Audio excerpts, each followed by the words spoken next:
ये उस दौर की कहानी है जब भारत पाकिस्तान से हार गया। उस समय ये हर दूसरे अखबार में छपा था और इसमें कुछ जाने माने इंडियन क्रिकेटर को ट्रोल किया जा रहा था, जैसे कि रोहित, सूर्या और केएल राहुल। और इंडिया के हारने का सारा ही ब्लेम कैप्टन होने के कारण विराट को दिया जाता है। ऐसे में विराट से बहुत से सवाल जवाब किए जाते हैं, जैसे अनफिट हार्दिक को टीम में क्यों लिया गया, out of form Bhuvneshwar Kumar team में क्यों थे, एंड इनफॉर्म ईशान किशन की जगह टीम में क्यों नहीं बनी। बल्कि लोगों में तो ये सवाल भी था कि उस टाइम कप्तानी करते समय क्या विराट के पास कोई प्लान बी था भी या फिर नहीं, या फिर कहीं इसकी वजह अति आत्मविश्वास यानी विराट का ओवर कॉन्फिडेंस तो नहीं जो पूरी इंडियन टीम को ले डूबा।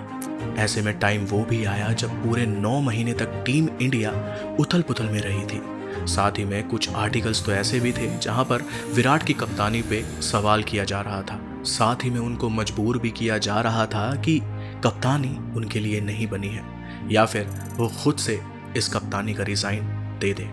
मामला इतना गर्म हो चला था कि आंतरिक राजनीति ने भी पनपना शुरू कर दिया था। साथ ही में आपसी रंजिश को भी इंट्रोड्यूस किया गया लोगों के सामने। ऐसे में हमारे सामने एक क्लिप आती है जहां खड़े विराट कोहली ये बता रहे थे कि कैसे उन्होंने रिक्वेस्ट किया अपने सीनियर्स को कि वो इस कैप्टनसी का हिस्सा नहीं बनना चाहते। बट एज ऑलवेज सीनियर्स को शायद विराट कोहली से बहुत ज्यादा एक्सपेक्टेशंस थी। दैट्स व्हाई उन्होंने इस चीज को नेग्लेक्ट करके विराट को समझाया कि वो इस अपॉर्चुनिटी को ग्रैब करके अपने करियर में एक पीक ला सकते हैं। और फिर हमारा हीरो इतना क्रिटिसाइज हुआ, वो डिमोटिवेट होकर रन्स ही नहीं बना पा रहा था। शायद यूं कहें कि विराट का बल्ला तो चल रहा था लेकिन पर्याप्त रन्स की अभी भी कमी थी। शतकों का किंग विराट अब एक एक रन के लिए तरस रहा था, या फिर मैं यूं कहूं कि उनका नाम अब रन्स बनाने में नहीं बल्कि सोशल मीडिया में ट्रोलिंग करने के लिए ज्यादा इस्तेमाल हो रहा था। लाखों करोड़ों दिलों में राज करने वाला विराट कोहली अब अपना सब कुछ खो रहा था। पहले फैंस का प्यार, फिर कप्तानी, साथ ही में अपना आत्मविश्वास।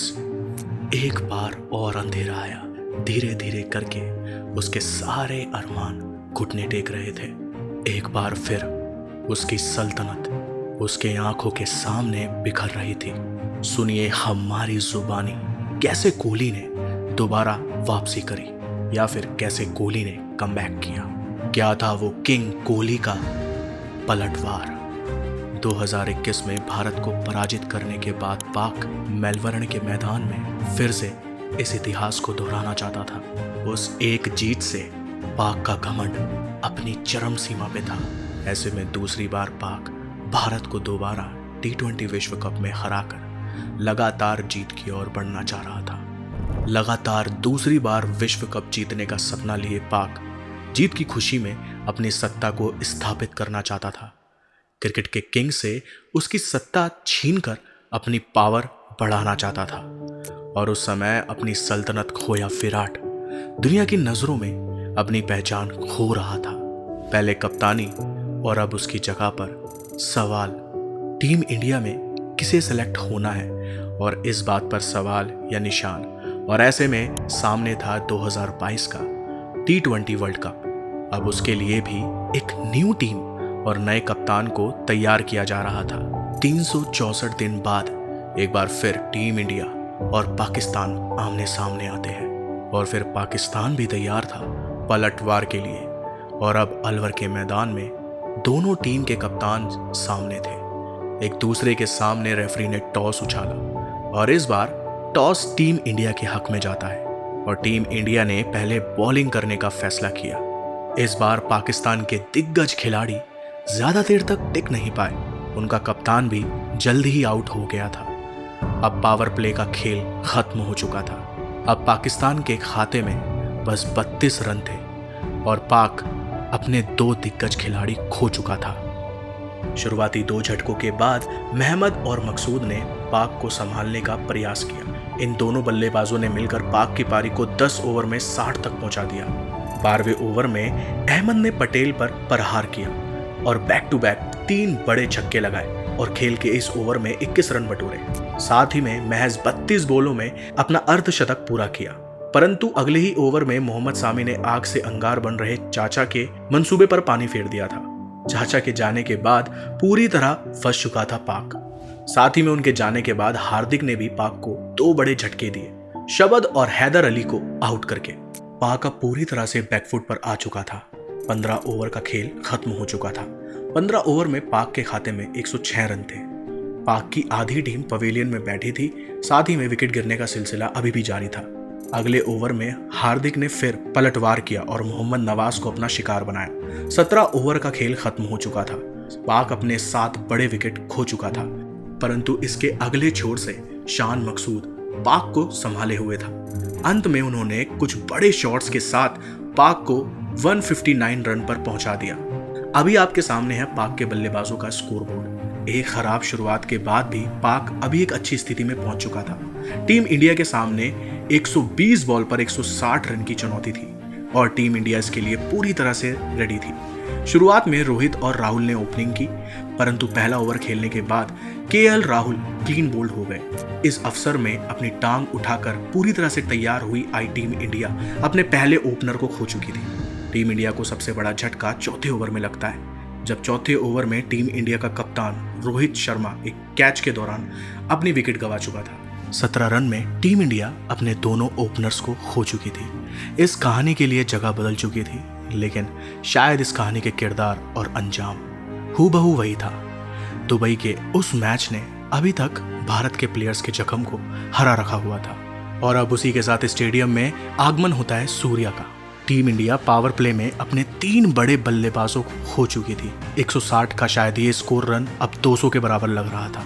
साथ ही साथ विकेट गिरने का सिलसिला लगातार जारी था।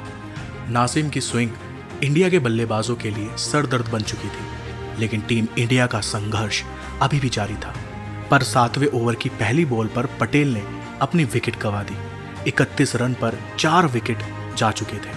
दर्शकों में भी एक अजीब सी कश्मकश बनी हुई थी। किंग के अलावा कोई भी बल्लेबाज टिक नहीं पा रहा था। एक बार फिर से भारत का स्वाभिमान टूटता दिखाई दे रहा था। 125 करोड़ भारतवासियों की उम्मीदें दांव पर लगी थी। पाकिस्तान शायद अब जश्न की तैयारी में था। 10 ओवर में टीम इंडिया के खाते में महज 45 रन थे। अब बस 7 गेंदों का खेल बाकी था। टीम इंडिया को चाहिए थे 115 रन, जिसके लिए विराट और हार्दिक भरपूर संघर्ष कर रहे थे। 12वें ओवर में इन दोनों ने 20 रन दिए। इसके बाद 15 ओवर अब समाप्त हो चुके थे और भारत के खाते में अब 100 रन थे। अब भारत को केवल 60 रनों की जरूरत थी। वहीं पाकिस्तान के इन खूंखार गेंदबाजों के सामने ये 60 रन आसान नहीं होने वाले थे। सभी भारतवासियों को वहां खड़े किंग से उम्मीदें थी। जब तक वो मैदान में है, जीतने की आस बनी हुई थी। थोड़े समय के बाद पाक की दमदार गेंदबाजी से शायद फिर से जीत का रुख पाक की ओर हो चला था। अब महज 18 बॉलों पर 48 रनों की आवश्यकता थी। हार्दिक और कोहली के लिए ये मैच अब करो या मरो वाली स्थिति में था।